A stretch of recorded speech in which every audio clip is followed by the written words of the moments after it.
বিষয়গুলো জানতে হবে, কারণ এই বিষয়গুলো যদি আপনি না বোঝেন, আপনি রক্তের সিবিসি পরীক্ষা দিলেন, আপনি কিছু বুঝবেন না। সিবিসির পরীক্ষা আপনি কিছুই বুঝতে পারবেন না যদি আপনি এই বিষয়গুলো না জানেন। আপনি ইসোনোফিল একটা রক্ত পরীক্ষা দিয়েছে, রক্ত পরীক্ষা বলেছে ইসোনোফিল এত পার্সেন্ট, ব্যাসোফিল এত পার্সেন্ট, হোয়াইট ব্লাড সেল আপনার কত পার্সেন্ট রয়েছে, আপনার 9% আছে, থাকতে হবে কত পার্সেন্ট, আপনার হিমোগ্লোবিনের পরিমাণ থাকবে কত পার্সেন্ট, 12%, পুরুষদের কত, মহিলাদের কত, আপনার ডান সাইডে থাকে। তারপর আপনার বেসিক জায়গাটা তো থাকা লাগবে, জানা লাগবে, কারণ অনেক জায়গায় আছে রিপোর্টে অনেক সময় দেয় না, অনেক জায়গায় ভুল বলে, কিন্তু উন্নত মডার্ন যে ডায়াগনস্টিক সেন্টারগুলো আছে সেখানে পরীক্ষাগুলো বলে যে কিভাবে করতে হবে, সবকিছুই থাকে। এটা সহজ হচ্ছে, কিন্তু আপনাকে তো বেসিক জায়গাটা জানতে হবে, কারণ কি অনেক সময় প্রিন্টে আগ পিস হয়ে যায়। আপনার যদি বেসিক জায়গাটা না থাকে, অনেক সময় ভুল বুঝতে পারেন। হিমোগ্লোবিনের নিচে আপনার হোয়াইট ব্লাড সেল দিল, কমপ্লিট ব্লাড সেল দিল, তারপরে প্লাটিলেট দিয়ে তারপরে টেনে নিয়ে গেল, নিচে ধাপ ধাপ ধাপে আপনার বিভিন্ন উপাদান বর্ণনা করলো, কিন্তু আপনি এই বিষয়গুলো জানলেন না, তাহলে তো হবে না। আমার কথাগুলো কি আপনি বুঝতে পেরেছেন? এইটা স্ক্রিনশট দিয়েছেন প্রত্যেককে? লেখাগুলো একটু কম বোঝা যাচ্ছে আমার এখান থেকে, আমি জানি না অন্যরা সবাই বুঝতে পারছে কিনা। জি, লেখাগুলো পুনরায় বলুন স্যার। ওই স্ক্রিনশট দিলে আমাদের আপনার স্ক্রিনের যে লেখাগুলো ওইগুলো ঠিক ওইভাবে বোঝা যাচ্ছে না স্যার। ঠিক আছে, আপনি জাস্ট ছবিগুলো নিয়ে রাখেন, আমি পরবর্তীতে আপনাদের এটার চেষ্টা করব যে আমি পিডিএফ আকারে দেওয়ার চেষ্টা করব। ঠিক আছে, যদি আপনারা না পারেন আলোচনাটা করি, সেই আলোচনাটা স্ক্রিনেও ওই মানে যেটা একটু মানে ইয়ে করা বোল্ড করা আর ওইগুলো বোঝা যাচ্ছে, তার নিচের গুলো জুম করলে ওইভাবে পড়ার মতো সিচুয়েশনে নাই আর কি। না, এগুলো আসলে এই এখান থেকে আপনারা বুঝতে পারবেন না, কারণ এটা একটা সফটওয়্যার, তো এখানে জাস্ট আমার 3D মডেল গুলো আছে, আপনাদের এগুলো বই থেকে পড়তে হবে। Eosinophil, basophil, monocyte, lymphocyte, T lymphocyte, B lymphocyte অর্থাৎ ন্যাচারাল কিলার সেল, এগুলোর কাজ কি? কারণ আমাদের মূল কাজ হচ্ছে ইমিউন সিস্টেমকে ডেভেলপ করা। আমাদের হোমিওপ্যাথিক ওষুধ কি করে, আপনাদের প্রত্যেকের ভিতরে যে adaptive immunity system, hard immune system, আমাদের যে ইমিউন সিস্টেম, এই ইমিউন সিস্টেমটাকে আরো ডেভেলপ করে, এটাকে এর শক্তিটাকে বৃদ্ধি করে, আমাদের জীবনী শক্তি, যেটাকে আমাদের অন্যদের থেকে আলাদা করে, ভাইটাল প্রিন্সিপাল আর ভাইটাল ফোর্স। এই বিষয়গুলো কিন্তু খুবই গুরুত্বপূর্ণ। আপনারা অর্গান অফ মেডিসিন যদি ভালোভাবে দেখেন, তাহলে আপনাদের অনেক, অর্থাৎ আমাদের হ্যানিম্যান স্যার, তার একটা কথা বুঝতে গেলে আমাদের 265 বছর পার হয়ে গেল। অর্থাৎ তিনি যে আপনার জেনেটিক্স এর কথাটা বলেছিলেন, সেই জেনেটিক্স এর কথা বুঝতে আমাদের এত বছর লাগতেছে, আর স্যারের প্রত্যেকটা ব্যাখ্যা, তার মানে আমাদের কত সময় লাগতে পারে। তিনি বলেছেন ঠিক, কিন্তু আমরা বুঝতে পারছি না আমাদের সীমাবদ্ধতার কারণে। আমরা তার মতন হতে পারি, সেই জন্য ঈশ্বরের কাছে, সৃষ্টিকর্তার কাছে আপনাদের প্রতিনিয়ত প্রার্থনা করতে হবে। যে যে ধর্মেরই হন না কেন, আপনার প্রতিদিন পূজা, হিন্দু ধর্ম হলে পূজা করবেন, ইসলাম ধর্ম হলে নামাজ পড়বেন, করার পরে আপনার প্রার্থনা করবেন সেই সৃষ্টিকর্তার কাছে, যেন আপনি এই মহান পেশাটার যে মহান যে মূল দিক নির্দেশনা, যে হোমিওপ্যাথিক দর্শন, আমাদের অর্গান অফ মেডিসিন, এটা যেন আপনি বুঝতে পারেন, উপলব্ধি করতে পারেন। কারণ এটা একটা সমুদ্র, এই সমুদ্রে যে যে পথেই যান না কেন, সমুদ্র অগাধ। তো এটাকে বুঝতে গেলে আপনাদেরকে সেই ঐশ্বরিক আসলে তার কৃপা ছাড়া হোমিওপ্যাথিতে খুব ভালো বোঝাটাই খুব কঠিন ব্যাপার। ডক্টর হাসান মির্জার নাম শুনেছেন কে কে? তিনি দেখেন তার চিকিৎসা পদ্ধতি অনেকের থেকে অনেক ভিন্ন ছিল, কিন্তু বলতো, অনেকে বলতো শুধুমাত্র নখ দেখতেছে, শুধুমাত্র কপাল দেখতেছে, জিহ্বা দেখতেছে, একটা দুইটা কথা কয়ে ওষুধ দিয়ে দিচ্ছে, খুব ভালো রেসপন্স করতেছে, কিন্তু দেখা যাচ্ছে তিনি ম্যাথমেটিক ভাবে তিনি মেডিসিন প্রেসক্রাইব করতেন। তো অনেকের দ্বিমত তো তার মেডিসিনে চেঞ্জ হতো, কিন্তু তার যখন সঠিকভাবে যখন আমরা চিন্তা ভাবনা করতাম যে না, আমাদেরই চিন্তা ভাবনা ভুল ছিল, সেজন্য ধরা যায়নি। তো আমার মূল একটাই বলা, যে আপনারা যারা প্রথমে ফার্স্ট ইয়ার সেকেন্ড ইয়ারে আছেন বা যারা প্র্যাকটিশনার আছেন, ফিজিওলজি অ্যানাটমি হচ্ছেন আমাদের বেসিক জায়গাটা, কোষের বেসিক জায়গাটা, সেল টিস্যু, এটা হচ্ছে বেসিক। এই জায়গাতে থেকে, অর্থাৎ আমাদের সমগ্র শরীর হচ্ছে কোষ কেন্দ্রিক, তাহলে এখান থেকে কিভাবে আমাদের একদম ওষুধটা মলিকুলার লেভেলে কাজ করে, কিভাবে এটা প্রোটিনের উপর কাজ করে, এই বিষয়টা নিয়ে আমি আজকে আবার আলোচনা করব, সমস্যা নাই। কিন্তু আপনাদের একটু পরে আমি প্রশ্ন জিজ্ঞাসা করবো, আপনারা কাইন্ডলি প্রত্যেকে বলবেন টিস্যু, সেল, এগুলো নিয়ে আপনারা কি কি পড়েছেন, আপনারা এক এক করে বলবেন। 2 মিনিট করে আমি সময় প্রত্যেকের জন্য আমি দিব, আপনারা যারা হ্যান্ড রেজ করবেন আপনারা আপনাদের মতো করে আপনারা বলবেন, ঠিক আছে? সেল সম্পর্কে বলবেন, টিস্যু সম্পর্কে বলবেন, এবং চেষ্টা করবেন যিনি যে বিষয়টা প্রথমে বললেন ওই বিষয়টা বলবেন না, অন্য বিষয় নিয়ে বলবেন। সেল এবং টিস্যু এটা তো বৃহৎ একটা জায়গা, এবং এই জায়গা সম্পর্কে আপনাকে বলতে হবে, একজন যিনি বলছেন সেইটা বাদ দিয়ে পরের জন বলবেন। তো আপনারা হ্যান্ড রেজ করুন। দেওয়ান হাসনাত, আপনার হ্যান্ড রেজ আছে, তাহলে আপনিই শুরু করুন। প্রথমে সেল টিস্যু সম্পর্কে আপনি বলুন, তারপর ধারাবাহিকভাবে আপনারা হ্যান্ড রেজ করুন, তারপর এক এক করে বলবেন। আসসালামু আলাইকুম স্যার। স্যার অন্য কেউ শুরু করলে হয়, আমার বাচ্চা খুব ডিস্টার্ব করতেছে স্যার, আমি একটু পরে বলি। ঠিক আছে, কে বলবেন? আপনার কাইন্ডলি হ্যান্ড রেজ করুন।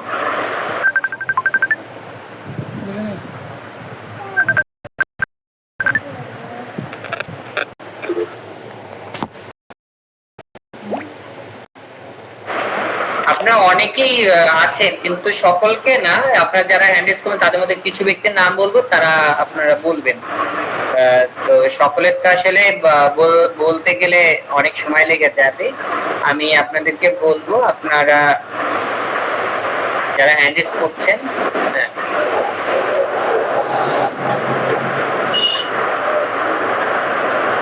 শহীদুল ইসলাম, আপনি বলুন। আসসালামু আলাইকুম। প্রথমে আপনি সেল বা টিস্যু যে কোনো একটা টপিক নিয়ে আলোচনা করতে পারেন। সর্বপ্রথম আপনি আলোচনা করুন গত ক্লাসে কি কি আলোচনা হয়েছিল, বা গত ক্লাস থেকে আপনি কি কি শিখেছিলেন সেটা আগে বলুন। আসসালামু আলাইকুম। সেল বা কোষ হলো জীবদেহের কাঠামোগত কার্যাবলী এককের নাম। ফাংশনাল ভিত্তিতে সেল দুই প্রকার: দেহকোষ সোমাটিক সেলস এবং জরম কোষ রিপ্রোডাক্টিভ বা sex sell.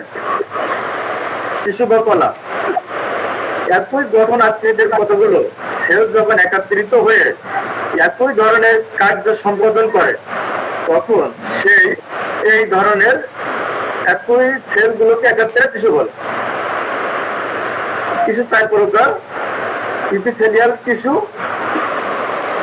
Mucus membrane, connective tissue, blood and bone, muscular tissue, muscles, nervous tissue, brain. আবার আলোচনা করছেন স্কিন লেয়ার নিয়ে। স্কিন লেয়ার তিন প্রকার: আপনার ইপিডার্মিক, ডার্মিক আর ইপিডার্মিস, ডার্মিস আর হাইপোডার্মিস।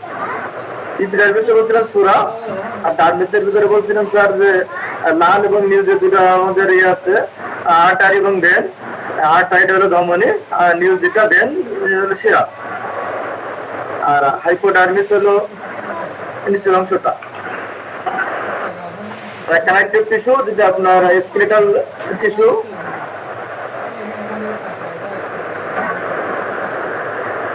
আর বোন টিস্যু বলছিলাম যে এখানে ফেরামফস, পেরিফস এবং ক্যালকেরিয়া ফস, এইগুলো ভালো কাজ করে। মাসেল টিস্যু যেখানে আপনার আর্নিকা, ক্যালকেরিয়া, ক্যালেন্ডুলা এবং দুর্বা, এগুলো বাহ্যিক ব্যবহারের জন্য ভালো কাজ করে। স্যার এতটুকুই স্যার। ধন্যবাদ আপনাকে। আসলে আপনি বেশ কিছু জিনিস বর্ণনা করেছেন। এরপরে আর কে আছেন?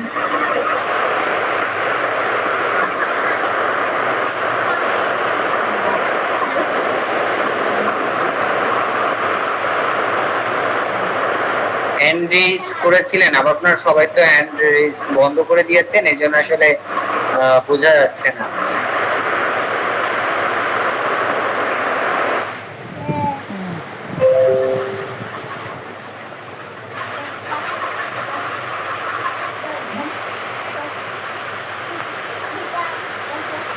আর কে বলবেন? কাইন্ডলি নিজের থেকে হ্যান্ড রেজ করুন, না হলে আমি এক একজনের নাম বলবো, আপনাদেরকে বলতে হবে, সেটারও ভালো না?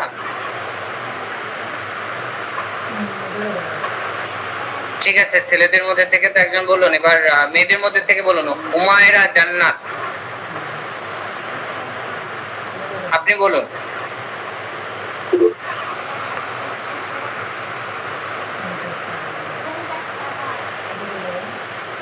ঠিক আছে, আপনার হ্যান্ড রেজ করেছেন।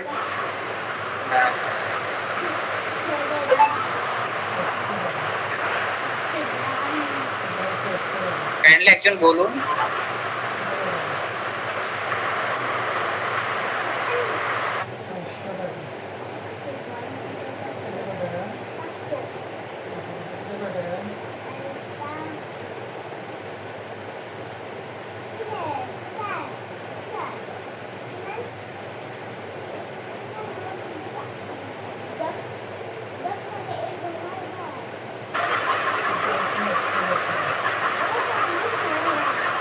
আসলে আমি হ্যান্ড রেজ যে করছেন আমি কাইন্ডলি দেখতে পাই নাই, আরেকজন বলুন।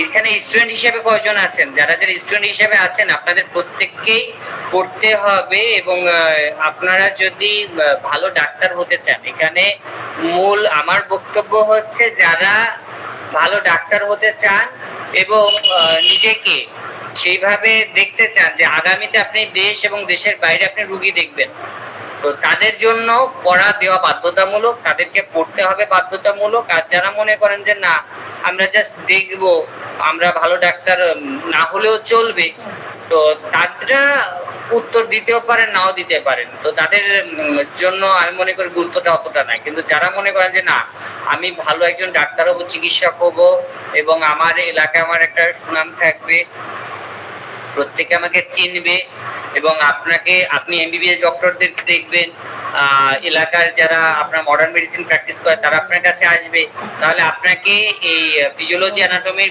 বেসিক জায়গাগুলো শিখতে হবে, এবং অ্যাডভান্স লেভেলের যে টপিকগুলো আছে সেগুলো শিখতে হবে।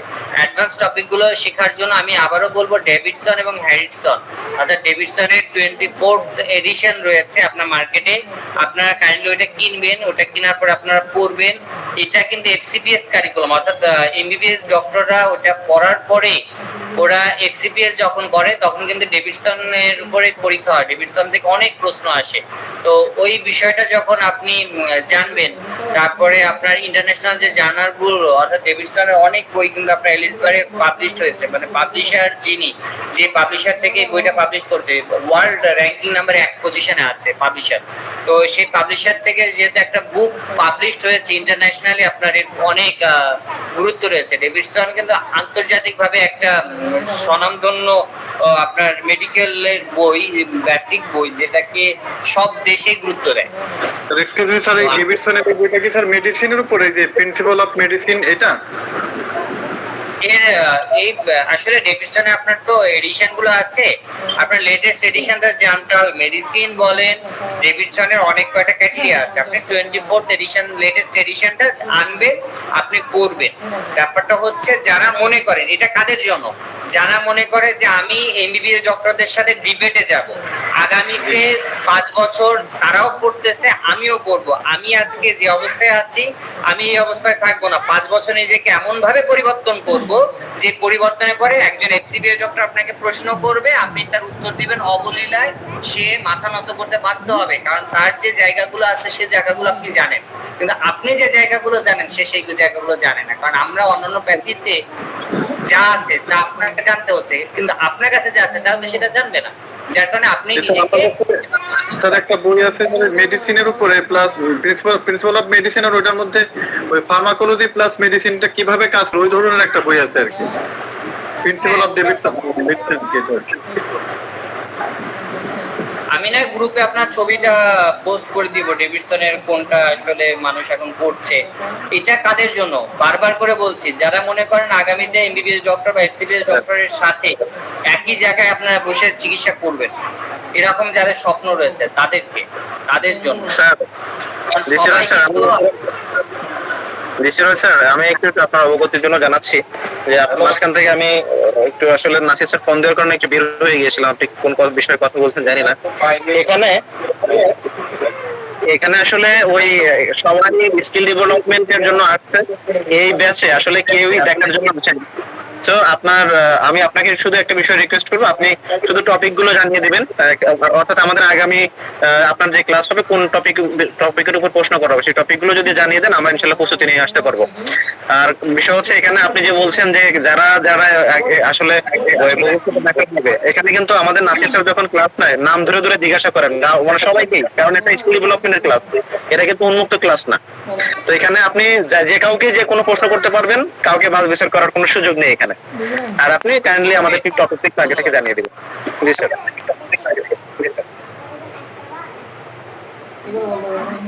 ঠিক আছে, তাহলে আমি যেহেতু আমার এখানে যদি সকলকে আমি প্রশ্ন করতে পারি তাহলে তো আমার জন্য খুবই ভালো। রাব্বি, কাইন্ডলি আপনি বলুন, আপনি সেলস সম্পর্কে বলুন।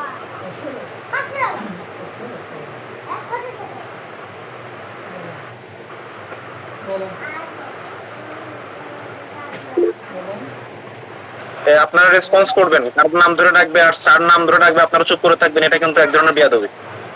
আপনারা না পারলে বলুন যে পারতেছি না, কিন্তু রেসপন্স করা ছাড়া থাকবেন, এটা কিন্তু মানানসই না। প্রবলেম থাকলে সেটা বলবেন, কিন্তু রেসপন্স করবেন না, এটা খুব অন্যায়।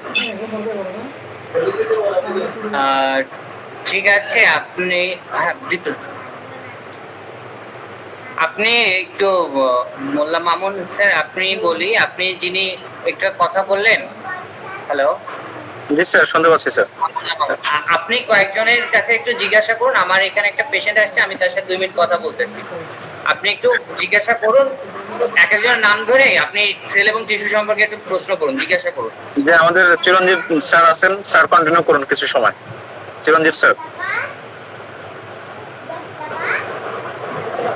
জি ধন্যবাদ।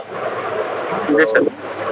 অ্যাকচুয়ালি আমাদের জিসি রয় স্যার যে চমৎকার আলোচনা করছিলেন, বা এখানে যারা বিজ্ঞ আছেন, তো তাদের সবার প্রতি আমার সম্মান জ্ঞাপন করে। আমি আসলে টিস্যু সম্পর্কে আমাদের সাধারণ আমাদের টিস্যু সম্পর্কে আমাদের যে সমস্ত ইনফরমেশন গুলো আমরা সাধারণত আমাদের দরকার বেসিক ইনফরমেশন, সেটা নিয়ে আমি 2-1টা কথা আসলে বলতে চাচ্ছি আর কি, যেটা আমরা সকলেই জানি অলরেডি। এখানে সেগুলো বেশ কিছু কয়েকবার আলোচিত হয়ে গেছে। তো যেটা একটু আগে আমাদের একজন ডাক্তার স্যার উনি সম্ভবত একটু বলছিলেন, গত ক্লাস থেকে উনি যে কতগুলো ইনফরমেশন উনি বললেন, আমার মনে হয় আমাদের প্রত্যেকেরই সেটা খুব ভালো কাজে লাগবে, কারণ রিকল করতে অনেক সুবিধা হয়েছে। উনি বেশ কতগুলো বিষয় নোট করেছিলেন। তো এখন উনি যে বিষয়গুলো হয়তো বলেননি সেটা নিয়ে আমি একটু আগিয়ে যাচ্ছি, কারণ একটি জিনিসের হয়তো প্রয়োজন নাই। তো সেই ক্ষেত্রে আমরা দেখা যাচ্ছে যে টিস্যু বা কলা সংক্রান্ত যে তথ্যটা, মানে এটা কি বেসিক্যালি একটা, যে আমরা জানি যে এটা সাদৃশ্যপূর্ণ একই টাইপের, যখন কতগুলো কোষ একত্রিত হয়ে একটা নির্দিষ্ট কাজ সম্পন্নর জন্য কাজ করে থাকে, তখন সেটাকে আমরা টিস্যু বলে থাকি। তো এখন এইটার যে প্রকারভেদ আছে সেটা অলরেডি আমরা কয়েকবার এসেছে, কিন্তু আমি একটু ভেতরে